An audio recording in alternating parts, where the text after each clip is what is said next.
Chaque année, des centaines de milliers de Français quittent la France selon diverses estimations. Parmi eux, une part significative sont des profils qualifiés, ingénieurs, médecins, chercheurs, entrepreneurs, et certains ne reviennent pas. Londres, New York, Dubaï, Montréal, partout dans le monde, des talents français s'expatrient. La France forme des profils recherchés, et d'autres pays en bénéficient. Mais pourquoi ?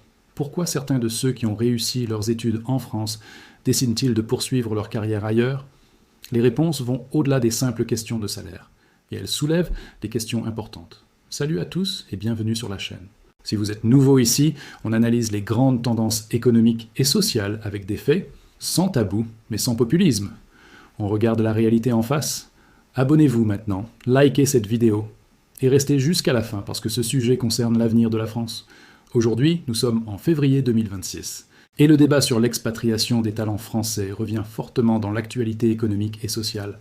Avant d'aller plus loin, disclaimer essentiel, cette vidéo est purement éducative et analytique sur un phénomène économique et social documenté. Ce n'est pas une position politique pour ou contre l'expatriation. C'est une analyse factuelle basée sur des données officielles. Sources: ANSSI, Ministère des Affaires étrangères, études académiques, témoignages d'expatriés, rapports économiques. Les chiffres présentés sont des ordres de grandeur basés sur les données les plus récentes. Commençons par comprendre l'ampleur du phénomène. Fait numéro 1, environ 2,5 millions de Français vivent à l'étranger selon les estimations du ministère des Affaires étrangères. Ce chiffre, basé sur les inscriptions consulaires et diverses études, est une estimation car tous les expatriés ne s'enregistrent pas.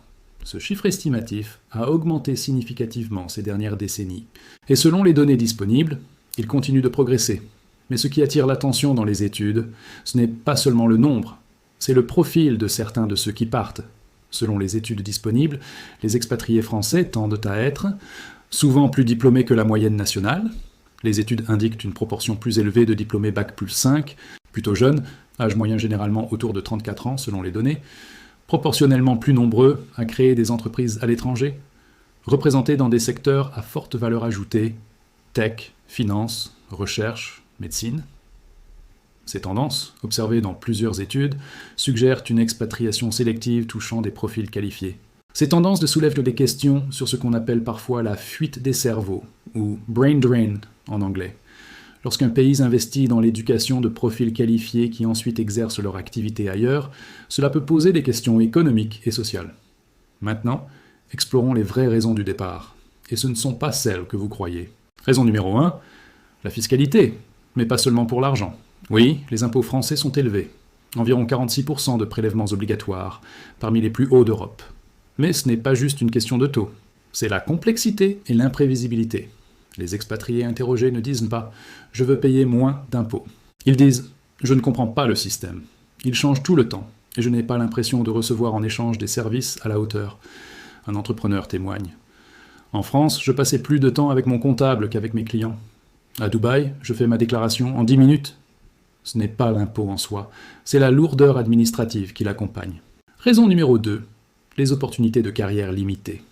En France, beaucoup de secteurs sont dominés par de grandes entreprises établies avec des hiérarchies rigides. Un ingénieur diplômé d'une grande école témoigne. À Paris, pour devenir manager, il faut attendre 10 ans. À San Francisco, j'ai eu ma première équipe à gérer après 2 ans. La culture d'entreprise française valorise l'ancienneté, les diplômes d'origine, les réseaux. Les talents purs ont parfois du mal à émerger rapidement. À l'étranger, notamment dans les pays anglo-saxons, la méritocratie est plus directe. Les compétences comptent plus que le pédigré. Raison numéro 3, l'ambiance entrepreneuriale. Créer une entreprise en France reste compliqué malgré les améliorations. Les démarches, les charges sociales, même sur les petits revenus, la peur de l'échec socialement stigmatisé, tout cela freine. Un entrepreneur parti à Londres dit « En France, quand tu dis que tu as monté une boîte qui a fait faillite, on te regarde comme un raté. À Londres, on te demande ce que tu as appris et quelle est ta prochaine idée. » L'écosystème start-up français s'est amélioré, c'est vrai. Mais culturellement, l'échec n'est pas encore accepté comme une étape d'apprentissage. Raison numéro 4, le climat social et les grèves. Les expatriés mentionnent souvent les grèves, les blocages, les tensions sociales comme facteurs de départ. Je suis parti après avoir passé 3 mois bloqué par des grèves de transport. J'arrivais systématiquement en retard au travail. Mon employeur a fini par me sanctionner. À Londres, les transports fonctionnent.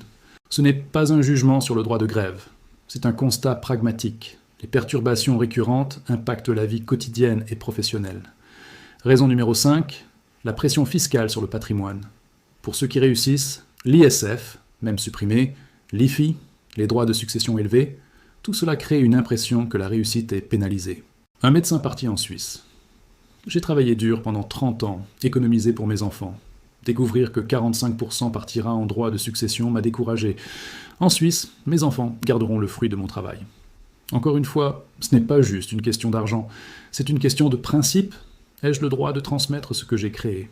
Raison numéro 6, l'éducation des enfants. Beaucoup d'expatriés mentionnent le système éducatif comme facteur de départ. Le système français est trop rigide, trop académique, tue la créativité. Je voulais que mes enfants grandissent dans un système qui valorise l'initiative. D'autres mentionnent la violence dans certains établissements, le niveau qui baisse, les classes surchargées. Raison numéro 7, le coût de la vie dans les grandes villes.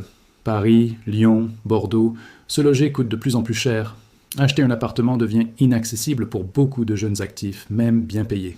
À Paris, avec mon salaire d'ingénieur, je vivais dans 25 mètres carrés. À Berlin, j'ai un appartement de 70 mètres carrés pour moins cher. La qualité de vie compte autant que le salaire. Raison numéro 8, le sentiment de ne pas être valorisé. Beaucoup d'expatriés mentionnent un malaise français. L'impression que la réussite individuelle est mal vue, que l'ambition est suspecte. En France, si tu réussis, on te demande comment tu as triché. Aux États-Unis, on te demande comment tu as fait pour apprendre. C'est culturel et difficile à quantifier. Mais ce ressenti revient constamment dans les témoignages. Maintenant, regardons où vont ces talents et pourquoi ces pays attirent. Destination numéro 1, le Royaume-Uni. Environ 400 000 Français vivent au Royaume-Uni, principalement à Londres. Pourquoi Londres? Marché du travail dynamique, surtout dans la finance et la tech. Langue anglaise, atout international. Proximité de la France, 2 heures de train. Fiscalité plus simple, même si pas beaucoup plus basse. Culture entrepreneuriale forte. Destination numéro 2, les États-Unis. Environ 200 000 Français, surtout à New York, San Francisco, Los Angeles. Pourquoi les USA? Salaire très élevé dans la tech et la finance. Méritocratie assumée. Écosystème start-up le plus développé au monde. Valorisation de la réussite. Opportunité de carrière rapide. Destination numéro 3, la Suisse. Environ 200 000 Français, beaucoup de frontaliers. Pourquoi la Suisse? Salaires élevés, fiscalité attractive selon les cantons, qualité de vie, stabilité politique et économique, proximité de la France. Destination numéro 4, le Canada. Environ 125 000 Français, principalement à Montréal et Toronto. Pourquoi le Canada? Immigration facilitée pour les qualifiés, qualité de vie, espace, nature, système de santé publique, sécurité.